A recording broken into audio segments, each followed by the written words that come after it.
I am a volunteer community educator with the Western New York chapter of the Alzheimer's Association.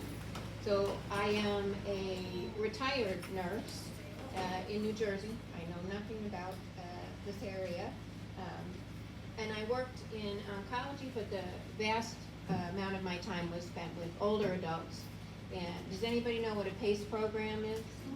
Okay. Well, I worked for a PACE program. That was pretty much my last job. So I have a lot of experience with people with dementia and their family. But the very best experience I have is that my father had dementia. So being a nurse and having that professional experience, that's wonderful and very nice and can help in many ways, but it doesn't protect you at all from the absolute stress and sometimes horror that is taking care of somebody with dementia. And this group is reminding me of a time when I was in the PACE program, and we were doing education for our staff on dementia. And many years ago, HBO and the Alzheimer's Association did a 5-part series about Alzheimer's. It was hosted by Maria Shriver because her father had dementia. And I brought it in because it is so very, very hard to understand dementia and what it must be like for the people with dementia and what it is to be a caregiver, to be a family member. Sometimes we forget about kids, grandkids that are involved, and we don't pay enough attention to them. But anyway, so I brought in at that point, you can still do that. I think HBO has the copyright now. The Alzheimer's Association doesn't have it anymore. But if you have HBO Max, I highly recommend looking up the series. Anyway, we brought this in and had a whole room full of people and lots of big, strong men in there. And at each table, I had placed tissues, box of tissues. And they all said, we don't need no stinking tissues. And so I said, okay, fine. And we turned out the lights and we watched. And I had to warn them. I said, I'm going to turn the lights on now, because everywhere I could hear sniffling. And the big, strong guys were crying the hardest, because it can be absolutely brutal on a family and for a very long time on that person. But it's so important to really understand as much as we can about it. And it's probably like an iceberg. We know as much about it as we can see of an iceberg. It's extremely complicated.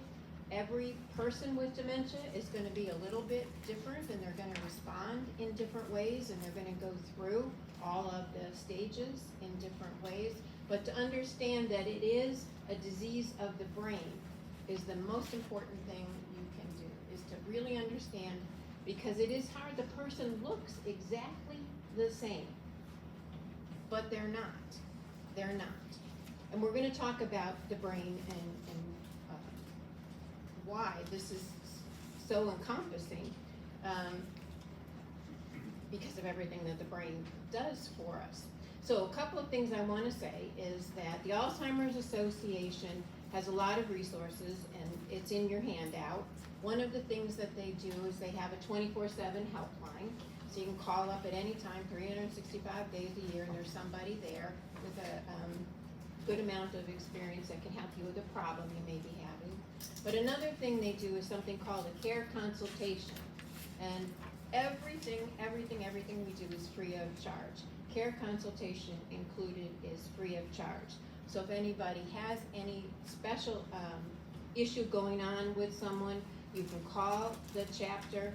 They'll ask a bunch of questions, get as much information as they can, set up an appointment, and meet with people one-on-one to try to help them through it, because it is extremely, extremely challenging.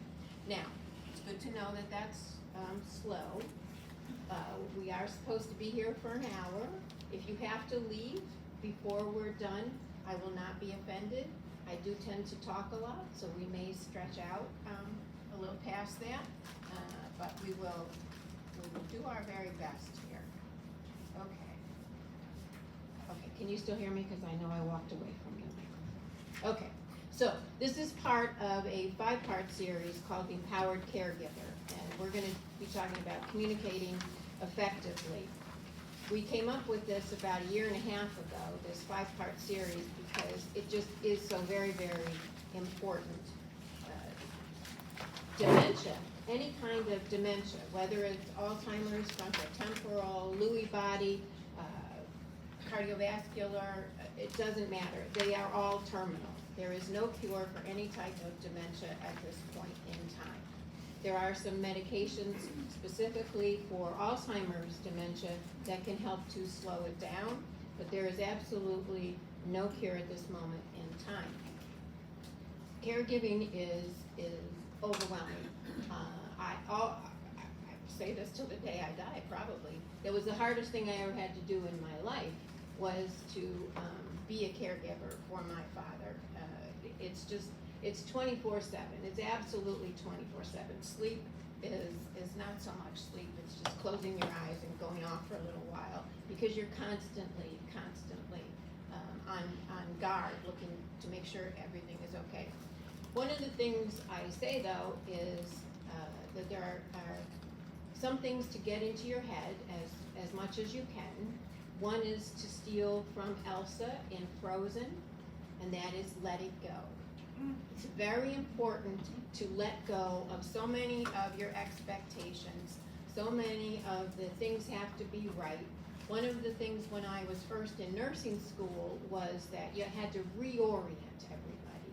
So everybody has to know who the president is, they have to know what year it is, they have to know the season, the day. That is so not true.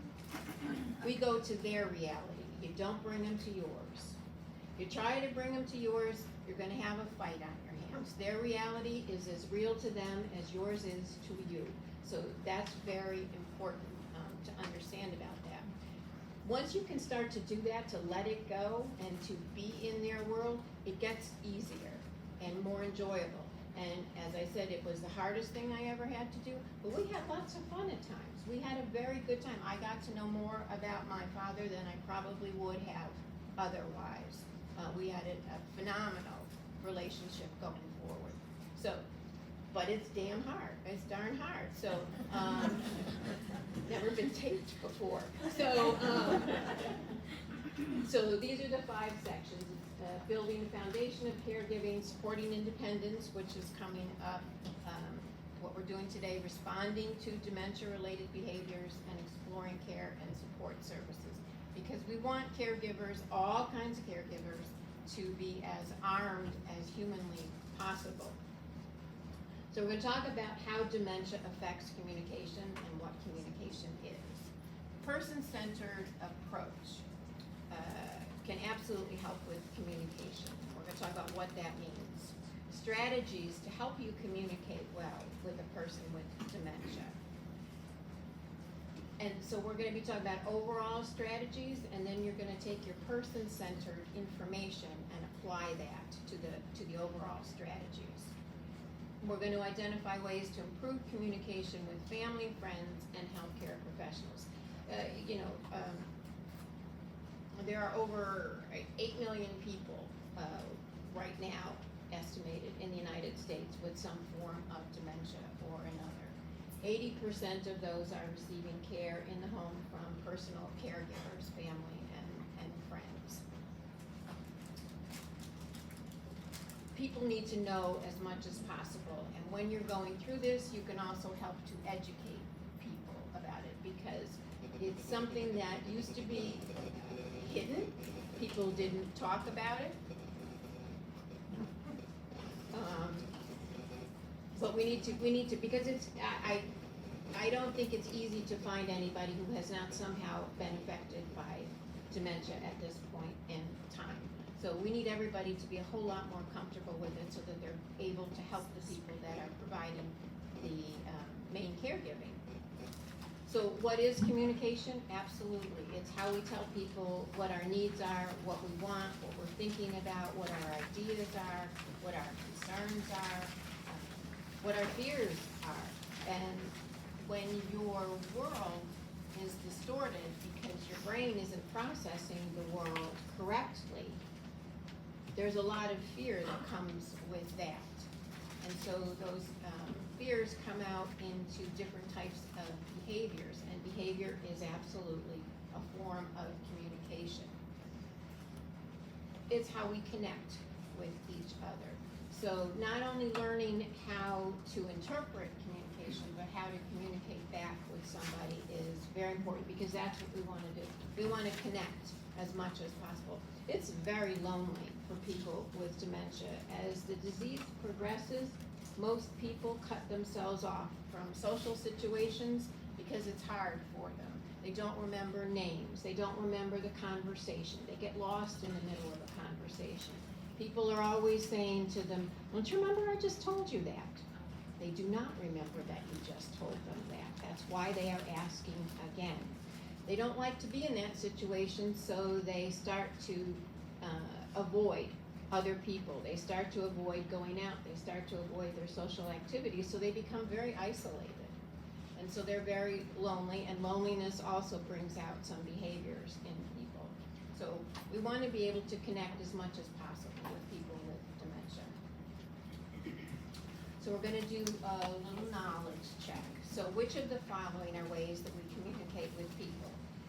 Talking and listening, attitude, tone of voice, facial expressions and body language, or all of the above? All of the above, absolutely, absolutely. Everything that we do, body language, turning your back on somebody, turning your front towards somebody, all of these things, absolutely what we do with our face is a way of communicating to people. And with a lot of the dementias, did anybody happen to see the Bruce Willis special that was on a while ago? He has frontotemporal dementia, and he has lost, for the most part, the ability to speak. He cannot form words, and he cannot communicate verbally with people. So his family is learning other ways to communicate with him, and that's a lot of times what you have to do, is find other ways to communicate, to make sure that people are, this is the other thing that we want to burn into our brains, happy and safe. That is your goal for your person with dementia. You want them to be happy and safe. Higher things than that may not come, as long as they're happy and safe. That's what you want. So learning how to keep them happy and safe is what we're going to try and do here. So dementia and communication. How does dementia affect communication? So the brain controls every blessed thing about our being. You don't take a breath that your brain isn't involved. Your brain has, there's all these receptors in the body that are sending messages off. You don't have enough CO2, your brain tells your lungs to expand so that you can bring in oxygen, get rid of the CO2, whatever, back and forth. Your heart beats because your brain is sensing other things in the body and tells your heart to beat. Everything that goes on. When you look at something, I'm looking at the planter right now, and faster than I don't think nanoseconds are even fast enough to describe how quickly my eyes look there, and they send a message to my brain, and my brain says that's a green plant and a brown planter, it's on the wall, it's safe, it's not going to fall down, it's not going to hurt anybody. All that went faster than that in my brain. With dementia, any kind of dementia, there's something that's impeding those messages from getting through, from either getting to the right place or being interpreted and fed back to you. So if I'm looking at that and I've got dementia, I may not see that that's a plant. I may just see something green on the wall, and it may freak me out. I may not see that it's securely on that wall. I may worry that that's going to fall. These are things that happen in the brain that cause people to have a different reality than we do. And that's why it's so important. It's very, very hard. I went through this repeatedly with my father. Once you understand that somebody has dementia, you look back and you say, oh, when he did that crazy thing, That was probably the start of it. But until you get to that point, it's very hard to understand sometimes why people say the things that they do or act the way they do. Once you understand it's dementia, it's easier, but still, they look exactly the same, and yet they're acting so differently. So sometimes it's hard, and you want them, the old Cher, if anybody remembers Moonlighting, the movie, when she smacks him and says, snap out of it. You sometimes want your person to just snap out of it. They cannot snap out of it. So that's very important, what's happening in the brain. It's also progressive. It's going to continue. In the beginning, every once in a while, a connection isn't made in the brain. As the disease progresses, more and more of the brain cells are actually dying. So there aren't going to be those messages getting through. Sometimes what happens in the earlier stages is the message doesn't get through right away, but later on we think about it, okay, we can remember what we forgot. As the disease progresses, that doesn't happen, and more of the brain does die, actually. Which in the end goes back to taking a breath, having your heartbeat. If people progress through normally without anything else getting them, they don't have a stroke, they don't have a heart attack, they carry through with dementia. What happens for many people is that they cannot swallow. They forget how to eat, some get a feeding tube, but they cannot swallow, and a large number of people with dementia will aspirate, and so the food or the water or whatever they're drinking goes into their lungs instead of where it should go, and they end up with a pneumonia and die, because it's now affecting bodily functions, not just our memory, thinking, and behavior. So it's very, very important to remember that all of these changes are the part of the disease, and it's not the person. My father was a bit of a challenging person because he had a very bizarre sense of humor, and he never quite knew, so it took a while. It took a while for us to grasp that it was not my father being funny. It was changes that were going on in his brain. So communication changes are absolutely usually the earliest signs of dementia. People have problem finding the right words. They will repeat phrases over and over again, or stories over and over and over again. And that one seems to continue pretty strongly all the way through, that there are some things that make them comfortable, some stories about some period in their lives that make them feel comfortable, and they will tell you that over and over and over and over and over again. And you have to act like each time it's brand new and fascinating, because they don't remember that truly 5 minutes ago they told you this entire story. They sometimes will describe an item as opposed to they can't find the right word for it. Now we all do some of this. And the more that we have our devices out and we're multitasking all the time, the more likely it is that we're going to do that, because for most of us, we're really not paying attention 100% because we're listening for the phone or we're watching something else, and so we forget things, or we forget where we are in the middle of a sentence. But for somebody with dementia, it's the brain that's doing that. It's not because we're not paying close attention. Difficulty organizing words in a way that makes sense. So they may start to say things to you that are quite off the wall. And again, that is the brain. It's not able to send the right messages. Sometimes people will go back to speaking their native language if English isn't their native language. Definitely, they start to speak less often. They don't want to be in that position. I remember this. Oh God, these are one of those things you want to beat yourself up for, but don't. You do the very best that you can.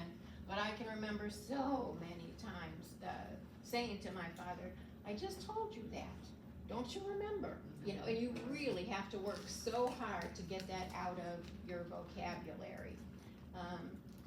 This one will be hard for people to tell about me, using hand gestures more than speaking, because mine are always going constantly.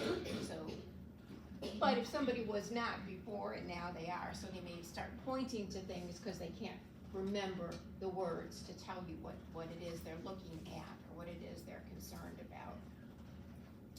Now, so what we recommend that you do is use a person-centered approach to communication. And a person-centered approach means that family and friends are the best people to know what somebody's likes and dislikes are. And what you want to do is take everything you know about that person and use that in the way you're going to communicate with them. It's extremely important. Like I said, we're going to talk about strategies, but you take that strategy and then you apply it to the person. So this is something that's very challenging to me. A lot of places say they do patient-centered or person-centered care. And it's a very catchy phrase, but you want to make sure that it's actually being done. If you have your person, if you're taking care of someone else, and they do end up in a facility, and they have a memory care unit, one of the things you want to make sure is when they say they have person-centered care, that they're really doing it. And a great example of that is if somebody is, their normal daily routine is to shower at night, and some people do. Now that's going to make that person, this is something they've done all their lives. If they now are in a facility or somebody is taking care of them in the home and they want them to have a bath in the morning, that's going to cause you all kinds of problems. And so knowing that this person is going to be much more comfortable if their routine is kept up. And routine is very important to people with dementia. They may not be able to tell you the routine, but they can tell when it's out of whack. So knowing as much as you can about the person helps you with communication and developing your plan to communicate with them. This is very important. Treat them with respect and dignity. Absolutely likes and dislikes, communication preferences. My father had a very, very, very large stroke. And the left side of his body, he did not know he had a left side of his body for the most part. And he went to a nursing home, short-term rehab, while I could get our house straightened out so that he could come home. And I know it was a cultural thing, but people would call him Mr. Frank. Oh my God, he hated being called Mr. Frank. He just hated it. He would say, it's either Mr. Gerace or Frank, it's not Mr. Frank. And it's very, very important that we know that about somebody, because that kind of thing is going to rattle around in their heads for a long time. It's something that we all, some of us, I won't say we all, it's something that a lot of people do is they call people honey, sweetheart. Not everybody likes to be called honey and sweetheart. So you want to be careful about how you address people. And you want to start with a formal Mr. and Mrs. whatever, and then ask, what would you like to be called? And then do that. That's the best thing, is then do that. A lot of times in some of the places, they'll ask you to fill out all kinds of information about somebody and their likes and dislikes, and then they seem to put it in a drawer and never look at it again. So you want to make sure that that is being taken care of, that you are addressing their personal likes and dislikes. Avoid talking about them as if they're not there. I look at pictures of my father and I can tell now, in retrospect, I can tell just about when it hit.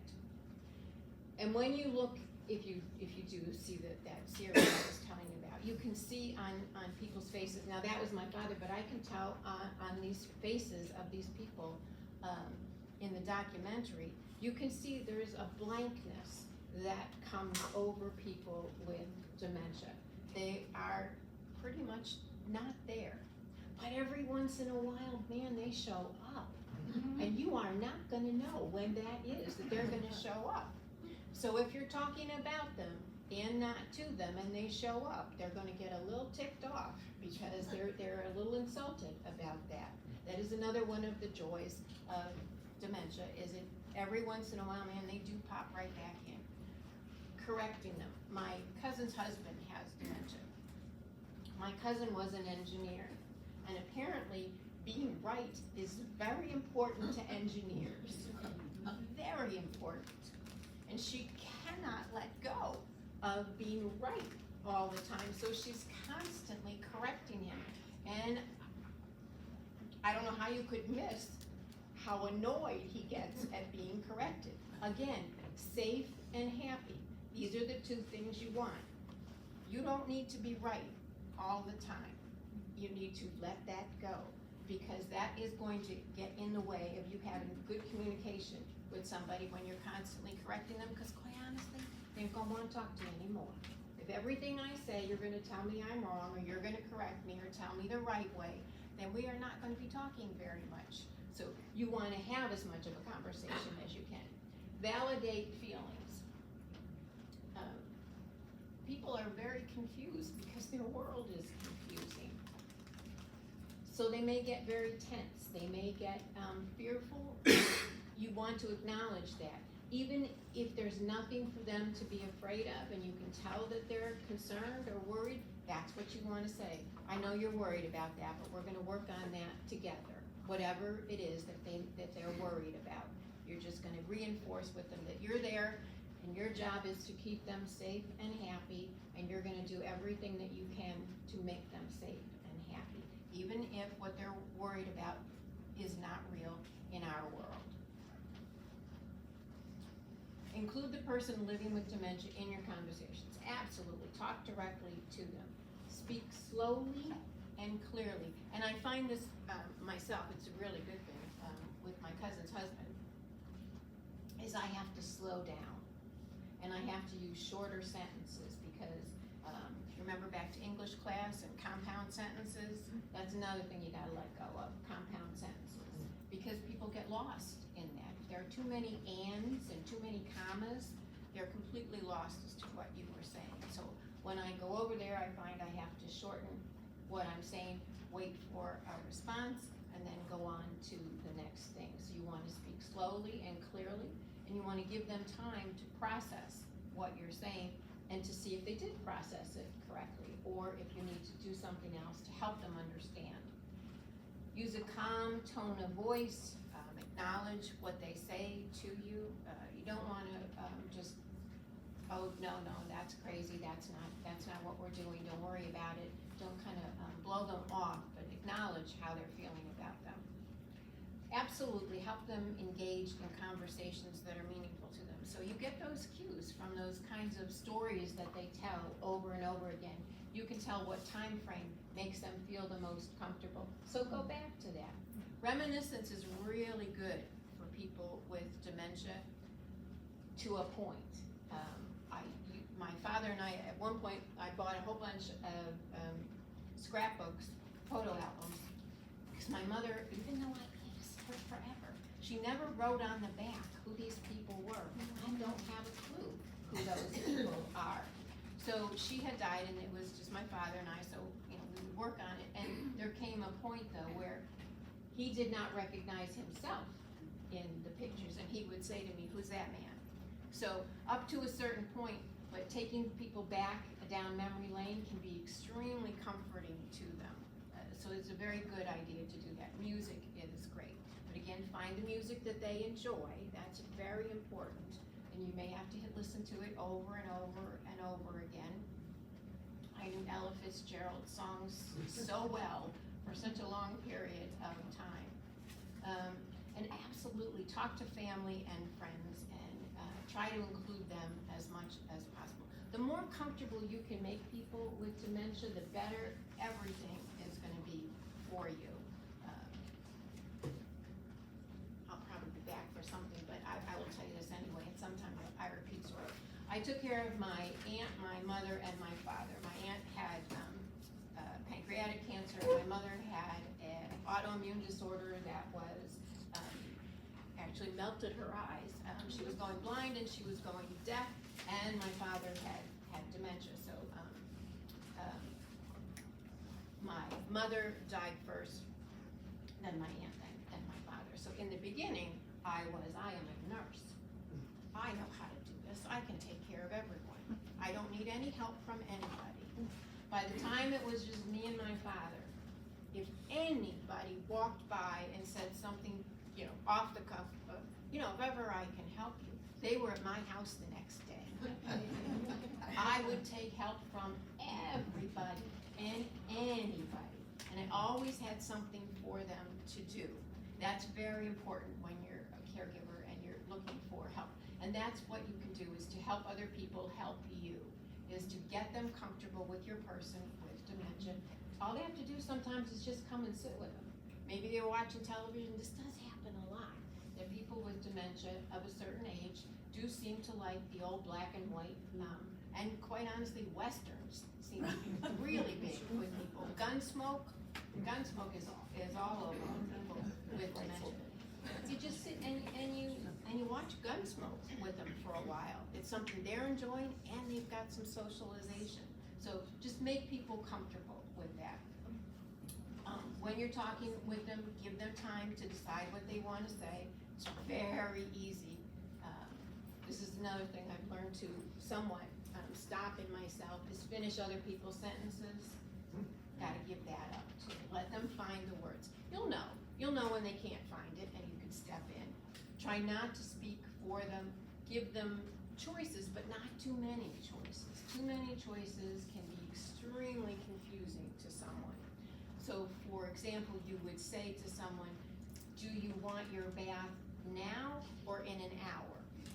As opposed to, do you want to take a bath? Well, you're probably going to get a no on that. So you're going to eliminate that by kind of structuring it, but you give them two choices, and that's it. If you're going to take somebody to the closet to get dressed, you want to help them out with that. You want to pick something, a light top to go with your pants, and you kind of walk them through it. So you give them a choice so that they can be involved in it, but don't make it too big of a choice. Connect in the moment. I was driving. My father, that was another thing, and that's a whole nother challenge, is getting the keys away from someone, but I was driving, and my father was in the car, and outside, it was a lovely blue sky. There were lots and lots of leaves on all the trees. There were flowers. We were both wearing light clothes. And my father said to me, we are so lucky. We are having the mildest winter ever. Now, as I said, my father had a bizarre sense of humor. So the first time he said that, I thought, okay, something just went over my head. The second time he said it, I knew there was a problem.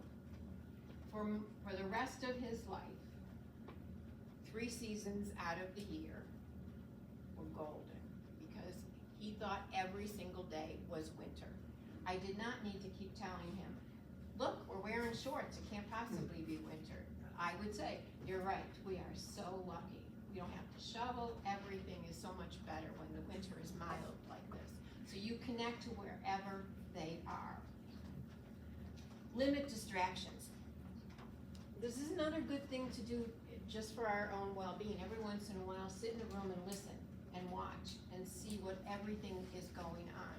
The noises that you hear, the fan, noises outside, noises in the hall, all of this, we shut out.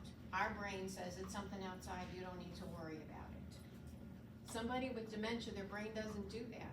So they hear all these things and they're trying so hard to figure out what everything is. It's overwhelming to them. So you want to make their environment calmer and quieter and limit distractions so that they can be more productive and engaged with people. So absolutely you want to get rid of extra noise and any visual distractions if possible. One-on-one conversations are really nice. And you really can learn a lot about people. Things that you never talked about before, you can talk about now. Keep conversations simple. Let them do most of the talking. Guide them every once in a while. Absolutely turn off or turn down the sound on the TV. A lot of us leave it on as white noise. Well, people with dementia are listening to all of that. And again, trying to process it, trying to understand what's going on. Is it real? You and I may hear a television in another room and know it's a television in another room. For someone with dementia, they hear voices out there. and they're thinking there are people out there, and that's going to cause them great concern. So you wanna make sure that you're paying close attention to the environment. Absolutely put away the phones. We're on them way too much and constantly looking for someone to text us, make us connected to the world. Use nonverbal communication. Positive body language and facial expressions. One of the best things you can do is be on equal level with somebody. When I worked in oncology, I used to pay attention a lot to all the other people, the doctors, the nurses, everybody. And what I found was I was most impressed with the oncologists who, when they came in to give somebody news, there were several different types, but the ones that I particularly thought I would have said to someone, that's a good doctor, is someone who would come in and sit down and cross their legs and maybe fold their arms and have a conversation. Because that body language was they aren't going anywhere. When you're standing over somebody and you've got something in your hand and you're kind of pacing a little bit and maybe looking at the clock, it's obvious you got somewhere else to be. So body language is very important. When you are standing over somebody, that's also sometimes how we intimidate people, by being over them and taller than them. So you want to be on their level. If they're up for it, just putting your hand on somebody's arm can be very, very comforting to people. So paying attention to cues that you get from them, but using physical contact. This is good. Touch, using our senses to help to reach people, to comfort them. When you sell a house, what do they tell you to do? Is to have cookies baking or the smell of bread baking, because for many people that brings them to a place of comfort and peace. And so that's important too with your person, is to have things around that are pleasant, smelling, sounding, all of those things. That brings you that calmness, that makes it easier. Okay, so these are two caregivers. And we'll see if it's Some of the changes I noticed in the middle stages speak. with mom would be she would start to point to things versus saying them. So for instance, she Can you? had a fascination for airplanes all her life. So we would be driving and she would just, when she would see one, she would point to the sky. In the early stages, she would say things like, oh, the last one for the night that we see, the last airplane. And the middle stages, it was more just pointing. And so when that would happen, I would say, oh, there's the last one for the night, Mom, right? So I would be that stages. With Mom would be, she would start to point to things versus saying them. So for instance, she had a fascination for airplanes all her life. So we would be driving and she would just, when she would see one, she would point to the sky. In the early stages, she would say things like, oh, the last one for the night that we see, the last airplane. And the middle stages, it was more just pointing. And so when that would happen, I would say, oh, there's the last one for the night, Mom, right? So I would be that voice for her at that point. I knew what she meant. And so then I tried to supplement it with some words myself, and then maybe she would actually repeat it or say, say something in regards to that. So then I knew she was engaged in that conversation. When my husband was in the late stage of dementia, I would always sit and talk with him. I would try to use a calm tone of voice. I would always make eye contact, give him hugs, hold his hand. But sometimes it was hard for me to think of new things to tell him. I didn't know if my words were too complex. But one thing that we had always shared was a love of the Harry Potter books. And so I made sure that I always kept a Harry Potter book in his room. And sometimes a visit for us would be holding hands, and I would just read a chapter from a Harry Potter book. And that was actually really connective and important for us, because as a couple, we had a lot of memories of reading those stories together. And I also was starting to read those stories with our son. So it felt like this way of making a family memory that I could hold on to and share with both my husband and our son. And that's what I'm saying, is that as overwhelming and as sad and as miserable as sometimes it feels, you can really do wonderful things because you are concentrating, you are one-on-one with somebody, and you are slowing down, and so you can pay a lot more attention to people, and it can be a really lovely experience. Okay, so now we're gonna put a little bit of what we learned into practice. So we have Alicia, who is Alonzo's wife, and Alicia has Alzheimer's disease, and she's no longer able to get out of bed on her own. Before she was diagnosed, she worked at an elementary school as a librarian, but now she is no longer able to speak. And Alonzo is having a really hard time communicating with her. And that's making him feel less and less connected to Alicia. So what do you think Alonzo could do to try to communicate with Alicia and stay connected to her? So there's two items here that are good. So one is to hold Alicia's hand as he tells her what he did that day. Number two is to put the radio on in Alicia's room. Number three, read one of her favorite books to her. And number four, there ain't nothing he can do because she can no longer speak. So how many think number one is a good thing to do? Right? How many think number two is a good thing to do? Okay. How many think number three is a good thing to do? Okay, and how many think number four is true? No. Okay, now, put a radio on, would not necessarily connect Alonzo to Alicia. It may give Alicia something to listen to, but what he's looking for is a connection. So, we don't want to do that instead of him talking to her or assume that there's nothing he can do because she can no longer speak. There are still ways to communicate with people.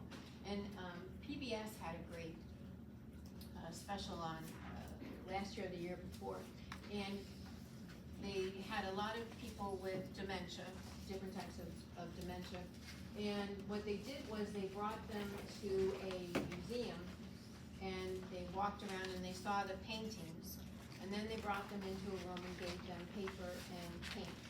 And it was one of those things where you saw them originally and the faces were blank. When they walked in and they saw all the paintings, their faces became alive. When they brought them into the room to paint themselves, there were conversations. There was life in those people. They sparked something. Music and art seem to be a way of connecting to people even when almost everything else seems to not work. But music and art still is a very good thing to try. Tips for communicating well with others.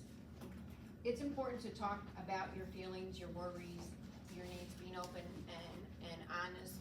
You know, caregivers sometimes feel not just overwhelmed, but invisible and not even seen, and that the person with dementia is more important than they are because people that come over are paying attention now to the person with dementia, and they feel miserable about that. And it's important to recognize that's a human feeling, is to feel like I matter too.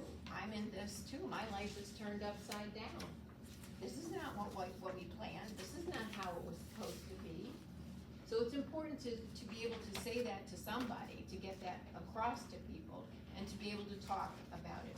And other people are going to be absolutely afraid to be with somebody with dementia. They don't want any part of it. So to be able to have an open conversation and let people say whatever it is they're feeling is very important. So you want to make it a comfortable space for people. Tips for communicating well with others, healthcare professionals, absolutely. It says take notes during appointments. My suggestion is not necessarily take notes, but ask, is it okay if I record this? Because if you're writing things down, now I'm not listening. If you went ahead and said something while I'm writing, I'm gonna miss it. So the best thing you can do is either take somebody who's gonna take notes for you, or record it so that you can go home and listen to everything that was said. Because those are not times when you're grasping every single thing that's happening. Also, when you go into a doctor's appointment, you wanna make sure you've written down everything you wanna say, and you do not let them leave the room until you've said everything that you want to say, and you've gotten answers to all of your questions. One thing I say, you need to have one person on your team, on your healthcare team, that is skilled with dementia. I am a retired nurse. I have lots of experience. I do not have lots of experience in everything.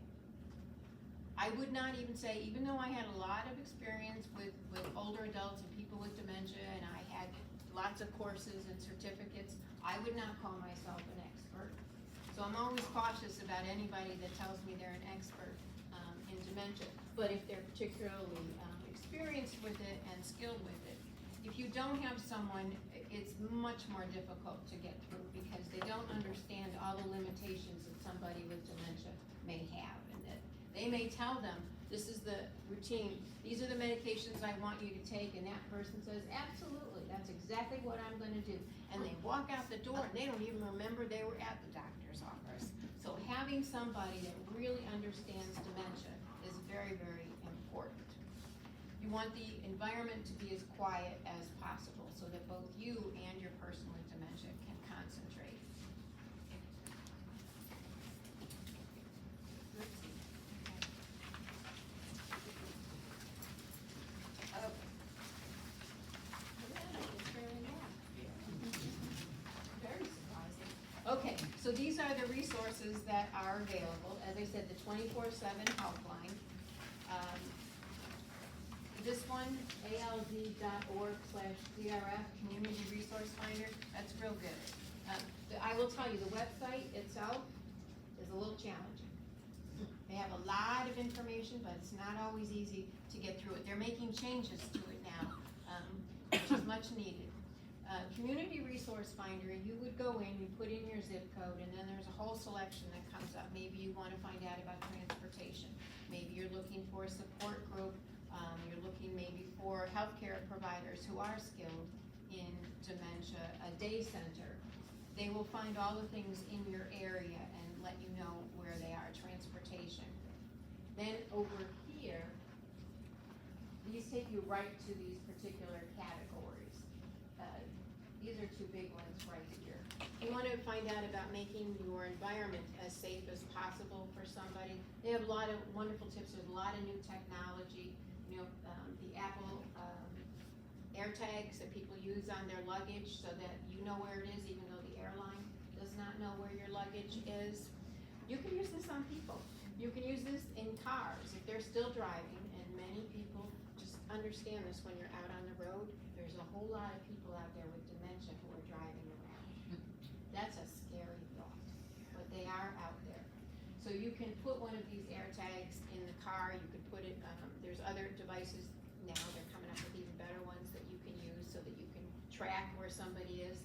You can do it on the phone, but a lot of times people with dementia don't bring the phone with them, so you're not able to track where they are. So safety has a lot of things to do around the home. People that may wander, all kinds of great things. Driving, it helps you a lot with having those conversations. Again, one of the most brutal things to have to do is take someone's car away from them. So there's a lot of good things. There's a lot of education programs that are already recorded. We have in-person, online, and virtual support groups. Recommend support groups.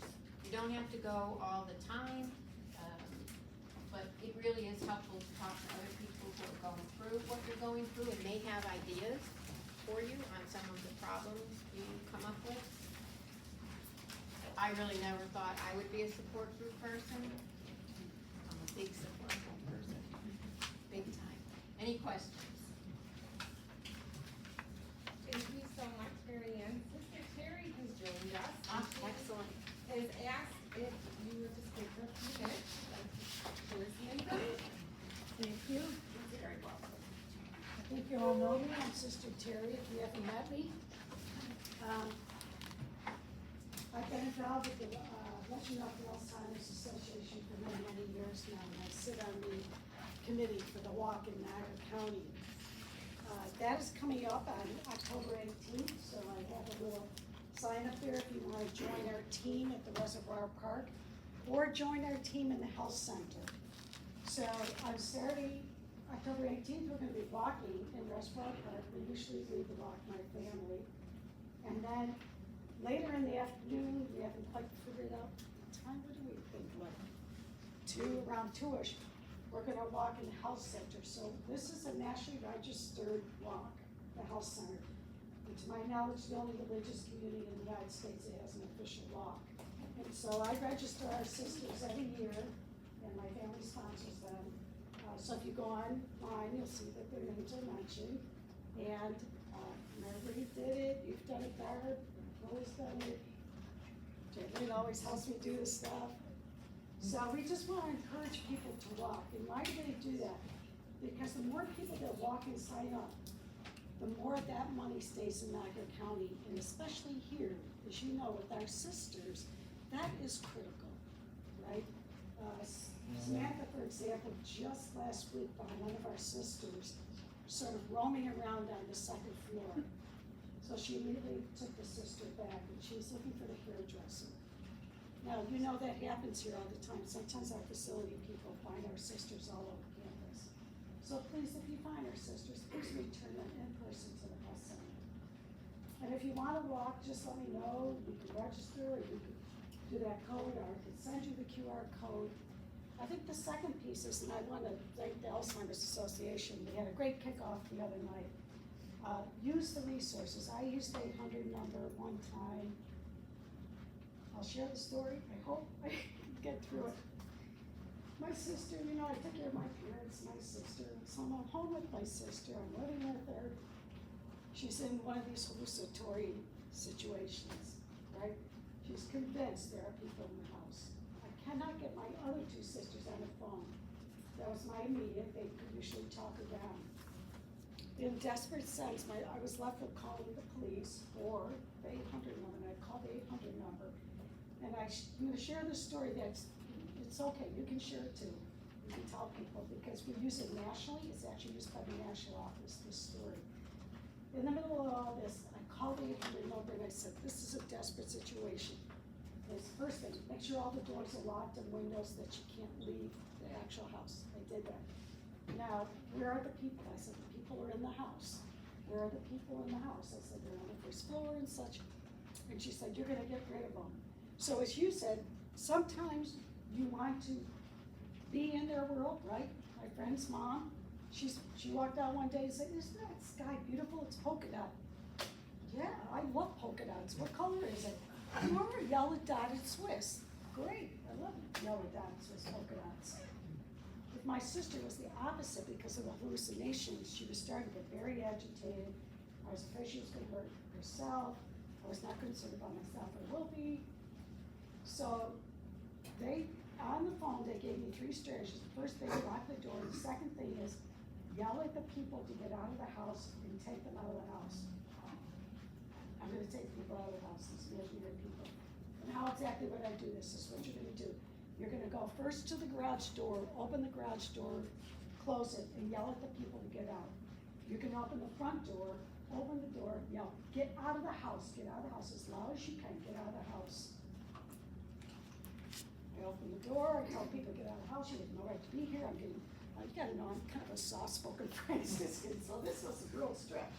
Yelling at these people, I slammed the door. As soon as I did, my sister said, oh, Tisha, thank you, because I'm always so nice, I don't know why those people were here. You know, like you said, she was not feeling safe. So for me, I had to do not a redirection, not to try to enter her space like I would think, but I had to take some action. And that's what happens sometimes when you get those hallucinations. They really believe. And especially if you have people with Parkinson's, Lewy body. You know, our house was designed with the Alzheimer's Association. So if you ever want to see our house, I can show you. There's no transitions, there's no thresholds. It's all one straight level. We were able, and in a financial position, because my sister was a judge, we moved her back here and created a safe space. We realized not everybody can do that, but you can enter into their space a lot of times. For my sister, she loved Elvis, right? I'm not exactly a big Elvis person, but we played a lot of Elvis. Like you said, it was just something to change the cognitive. We had to keep doing the cognitive changes, right? So again, we do it because I've had that personal experience now with several family members. You know, my sister died at age 68. Family court judge, practicing law, she gets a diagnosis, she retires from the bench. We provide 24-hour care. About a year into it, she says, I wanna come home. So we brought her home. So if you can help in any way, walk, write letters to your legislatures, whatever you do, please do so. Remember, our sisters, they're in that same space. If you go up, you know that. You know where their neurodiversity is. Some better than others. Some, you know, you'll hear swearing out. They don't know they're swearing. You know, we know that's not who they are, right? Yeah. So please, just try to be sensitive. You know, we have a sister that keeps taking a lot of food, right? More food than she could ever need. But that's where she's at. And so we work with that, right? So please just try to remember, help each other. Help each other when you see that, because we need all of you to be on deck with us here. That's why we always say you're our best co-ministers. And what does Sister Joanne always say? You're the best Team on the planet. Thank you.